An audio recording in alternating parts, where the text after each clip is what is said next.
After the USA, Turkey with its 775,000-strong armed forces is militarily the most important member of NATO. It is also the NATO member most strategically located, sharing extended land borders with Syria, with hostile Kurdish militias, notably the Kurdistan Workers' Party, and with Iran, all the way from Azerbaijan to Iraq, as well as having sea borders in common with Russia and Ukraine. Sales of natural gas, oil, grain, and arms mean Russia has a moderate but significant dependency on export revenue from Turkey. Not surprisingly, Putin has been wooing Erdogan for many years. Following its annexation of Crimea in early 2014, Russia's military intervention in Syria from September 2015 added to the complexity of Turkey's foreign relations. On one hand, the USA was supporting Kurdish anti-Assad militias, seen by Obama as the most effective force against ISIS in the region, but by Erdogan as a major threat while PKK was conducting separatist attacks in southeast Turkey, with heavy casualties on both sides. On the other hand, for Turks, Crimea evoked the glory days of the Ottoman Empire. The local remnant of its indigenous Turkic ethnic group, the Tatars, already persecuted and deported by Stalin, opposed the annexation and were suffering as a result. Erdogan felt obliged to speak out against Russia's annexation, but avoided denouncing Putin.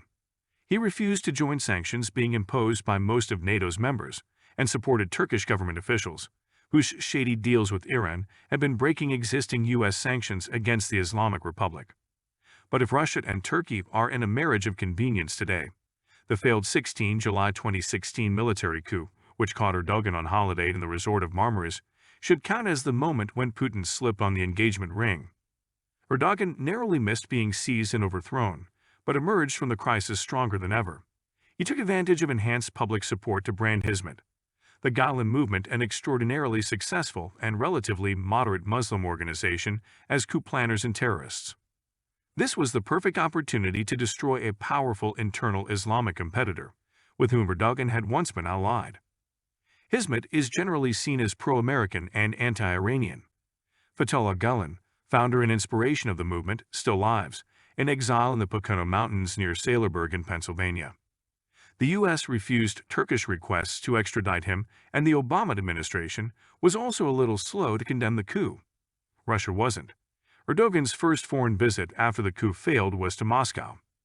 Putin proceeded with his courtship in October 2016 by returning Erdogan's visit, coming away with an agreement to provide Turkey with natural gas courtesy of Gazprom, the Russian majority state-owned giant gas corporation. A new pipeline, costing some $11.4 billion, would cross the Black Sea from Russia's Krasnodar region to Kiniki north of Istanbul. Turkstream was subsequently extended into the Balkans to sell Bulgaria and North Macedonia gas bypassing Ukraine and Romania. Erdogan and Putin inaugurated flows in January 2020, in good time for anticipated U.S. sanctions after Russia's special military operation in Ukraine. Weapons play no small part in cementing Russia's relationship with Turkey. American Patriot missiles deployed at Turkey's Gaziantep 5th Armored Brigade Command to protect the Turkish-Syrian border were withdrawn in October 2015, amid rising U.S.-Turkish tensions over the American training and arming of Kurdish guerrilla forces. In 2017, a year after the failed putsch against Erdogan, and after protracted and failed negotiations with Washington to supply the Raytheon Patriot missile system, Erdogan stunned NATO by signing an agreement with Russia to buy its S-400 air defense system. According to Maximilian Hess in Economic War, Ukraine and the global conflict between Russia and the West, by way of response, the U.S. dropped Turkey from participation in its program to develop the F-35 fifth-generation fighter jet.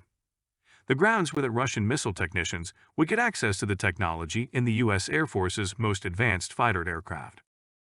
President Trump initially blocked additional retaliatory sanctions against Turkey under the U.S. 2017 Countering America's Adversaries Through Sanctions Act, but then implemented them in December 2020, during his last chaotic days. A better offer of Patriot missiles was made. The game continued with Turkey seeking more S-400 batteries from Russia. As Hess writes in Economic War, Russia had successfully developed its partnership with Turkey to increase its energy leverage over Europe through the Turkstream pipeline, and the West's sanctions had failed to halt closer Russian-Turkish cooperation. During April this year, the foundations were laid on the Turkish coast north of Cyprus for the Akyud nuclear power station, costing some $20 billion and comprising 4 units of a Russian-designed nuclear reactor.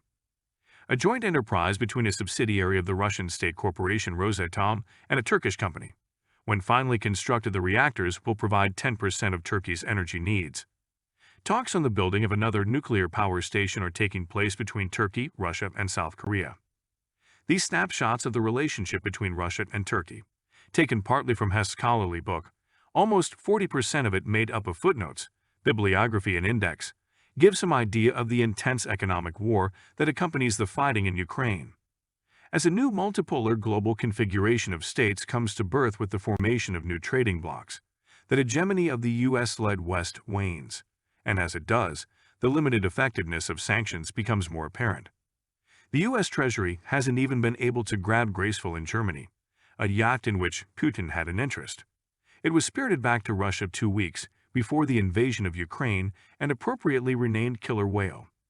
The dollar retains its global power, see Erdogan's victory, Turkish democracy and Islam, but few surpass Erdogan's ability to maneuver between shifting alliances, playing one side against the other. Visitors to Turkey, lured by promises that include accessible dental treatment, a remarkable advertisement on London Overground trains, cheap holidays, and expensive Catholic pilgrimages to Ephesus, might ponder Erdogan's choice of strategic partner on the world stage. At the very least, the Turkish president is giving pragmatism a bad name.